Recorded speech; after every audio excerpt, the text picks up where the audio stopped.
Assalamualaikum warahmatullahi wabarakatuh. Waalaikumsalam warahmatullahi wabarakatuh. Selamat pagi semuanya. Pagi Bu. Apa kabarnya hari ini? Alhamdulillah baik. Oke, semoga kalian semua dalam keadaan sehat dan semangat mengikuti kegiatan pada pagi hari ini. Sebelum kita memulai, marilah kita panjatkan rasa syukur kehadiran Allah Subhanahu wa Ta'ala. Atas karunia-Nya kita masih diberikan kesempatan untuk berkumpul dalam kegiatan bimbingan dan konseling pada pagi hari ini. Pada kesempatan kali ini, Ibu akan membersamai kalian untuk memberikan sedikit informasi atau bimbingan konseling mengenai layanan informasi. Ibu berharap kalian dapat mengikuti kegiatan hari ini dengan baik dan aktif. Baik, Ibu akan menyampaikan tujuan dan aturan kegiatan pada pertemuan pagi ini. Yang pertama, dengarkan ketika teman atau guru sedang berbicara. Kemudian saling menghargai pendapat satu sama lain. Kemudian ada tidak mengejek atau menertawakan teman. Yang keempat, jika ingin berbicara silahkan angkat tangan terlebih dahulu. Dan yang terakhir adalah ikuti kegiatan sampai selesai dengan tertib. Apakah semuanya siap? Siap. Baik. Sekarang Ibu akan menjelaskan asas-asas pada pertemuan ini karena kalian harus memahami tentang asas-asas bimbingan dan konseling sebelum pelajaran dimulai. Pertama, ada asas kerahasiaan. Apapun yang kalian sampaikan dalam kegiatan BK akan dijaga kerahasiaannya dan tidak akan disebarluaskan kepada orang lain. Kemudian yang kedua, asas kesukarelaan.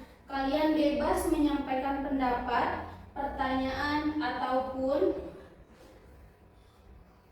pengalaman tanpa ada paksaan. Kemudian yang ketiga ada asas kenormatifan, yaitu selama kegiatan berlangsung kita akan bersikap sopan, saling menghargai, serta mengikuti norma agama, norma kesusilaan, norma kesopanan, dan aturan yang berlaku di sekolah. Kemudian ada asas keterbukaan. Dalam kegiatan BK ini, Ibu berharap kalian dapat bersikap terbuka, jujur, dan apa adanya saat menyampaikan pendapat, perasaan maupun pengalaman yang berkaitan dengan materi. Baik, sekarang kita masuk kegiatan intinya, yaitu tentang manajemen waktu sebagai kunci keberhasilan belajar. Siapa sih di sini yang pernah mengerjakan tugas mepet deadline atau mepet dengan waktu pengumpulan? Biasanya, siapa yang pernah misalkan dikasih tugas terus bilangnya nanti aja deh, masih lama ngumpulinnya, tapi ujung-ujungnya panik karena udah mau dikumpulin. Ada yang pernah ngalamin?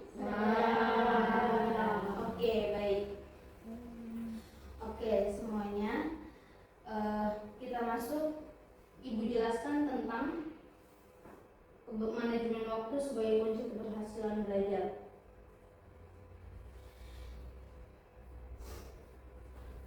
Pengertian manajemen waktu. Manajemen waktu adalah kemampuan seseorang untuk mengatur, merencanakan, dan menggunakan waktu secara efektif dan efisien agar berbagai kegiatan dapat berjalan dengan baik dan tujuan yang diinginkan dapat tercapai. Kemudian ada pentingnya manajemen waktu, yaitu meningkatkan prestasi belajar, mengurangi stres, kemudian melatih disiplin, menghindari menunda tugas, dan membantu mencapai cita-cita. Di sini itu meningkatkan prestasi belajar seperti membuat jadwal harian agar waktu belajar istirahat dan kegiatan lainnya lebih teratur. Kemudian menyusun skala prioritas, misalnya mengerjakan tugas dan yang deadline-nya paling dekat terlebih dahulu. Kemudian mengurangi penggunaan sosial media saat belajar agar tetap fokus. Kemudian ada menentukan target belajar, misalnya menyelesaikan satu bab materi dalam satu hari.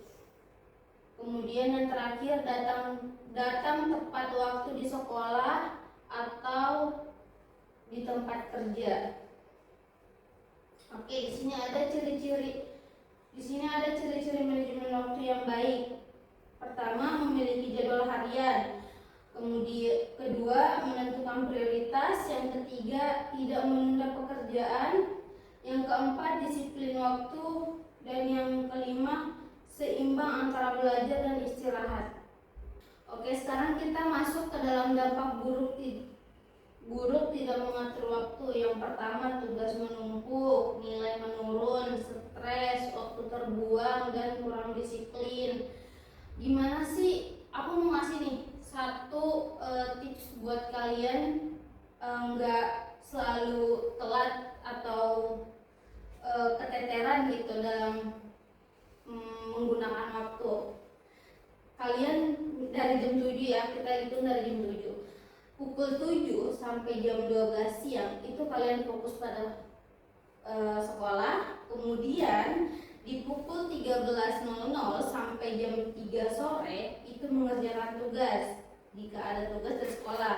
Kemudian yang kemudian dari jam 3 sore sampai jam 4 sore istirahat atau berolahraga. Terus pukul 19 sampai 20 jam 9 malam belajar dan mengulang mata pelajaran yang besok akan dipelajari. Mungkin dengan menerapkan kebiasaan tersebut, waktu dapat dimanfaatkan secara lebih efektif sehingga aktivitas sehari-hari menjadi lebih teratur dan tujuannya dapat tercapai. Oke, cara mengelola waktu: membuat jadwal harian, menentukan prioritas, hindari penundaan, kurangi gangguan, kemudian belajar rutin dan istirahat yang cukup. Ini yang tadi Ibu jelasin ya, yang Ibu kasih tips. Ibu skip aja. Oke, Ibu akan memberikan games. Perhatikan aba-aba Ibu. Jika betul, kalian duduk. Kalau salah, kalian angkat tangan. Oke? Pertanyaan pertama. Membuat jadwal harian membantu mengatur waktu, betul atau salah? Betul. Oke. Kedua, menunda tugas sampai malam terakhir adalah kebiasaan yang baik. Salah atau betul?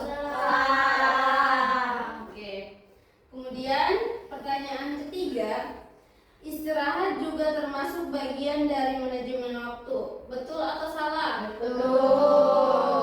Oke. Main HP saat belajar membuat kalian lebih fokus. Salah atau betul? Salah. Oke.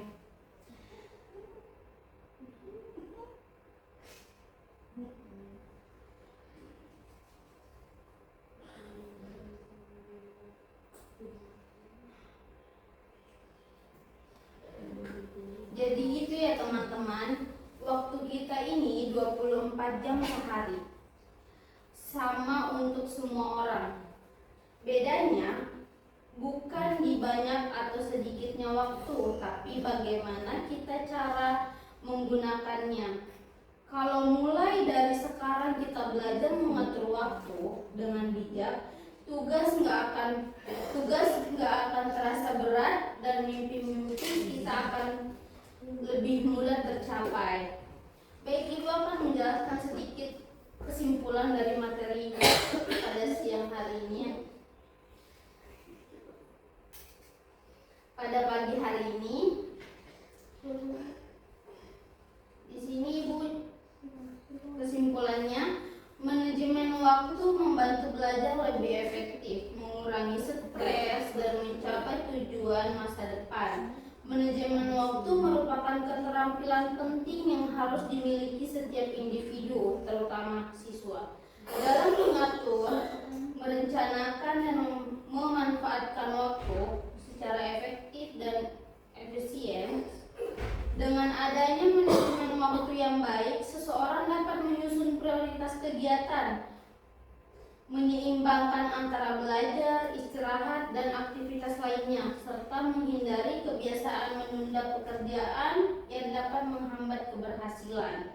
Selain itu, manajemen waktu juga berperan dalam meningkatkan produktivitas, membantu menyelesaikan tugas tepat waktu, serta mengurangi rasa stres akibat pekerjaan yang menumpuk. Seseorang yang mampu mengelola waktunya dengan baik dan lebih disiplin, bertanggung jawab, dan memiliki kontrol terhadap aktivitas sehari-harinya. Oleh karena itu, manajemen waktu dapat dikatakan sebagai salah satu kunci utama dalam mencapai keberhasilan, baik dalam bidang akademik maupun kehidupan sehari-hari. Dengan membiasakan diri mengatur waktu sejak dini, seseorang akan lebih siap menghadapi tantangan di masa depan dan mampu meraih tujuan yang diinginkan secara optimal. Baik teman-teman, jika tidak ada pertanyaan pada pagi hari ini, Ibu akhiri saja pembelajaran hari ini. Kegiatan hari ini sudah selesai.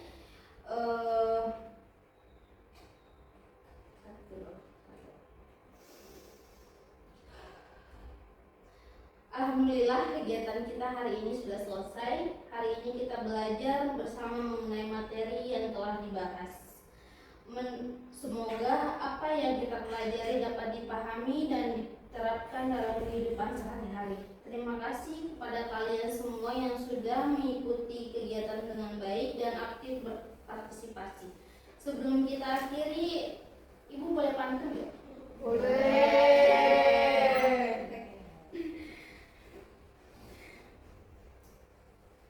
Nanti kalau Ibu pantun kasih cakep ya. Ya, siap. Burung irian terbang tinggi,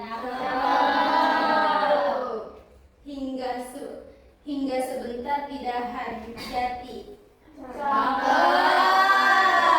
Daripada kerja dadakan, mending urus waktu dari dini. Asik. Oke, setelah kita tutup kegiatan hari ini dengan mengucapkan membaca Alhamdulillahirrahmanirrahim. Terima kasih kepada teman-teman semuanya sudah berpartisipasi dalam kegiatan bimbingan konseling pada hari ini. Wassalamualaikum warahmatullahi wabarakatuh. Waalaikumsalam.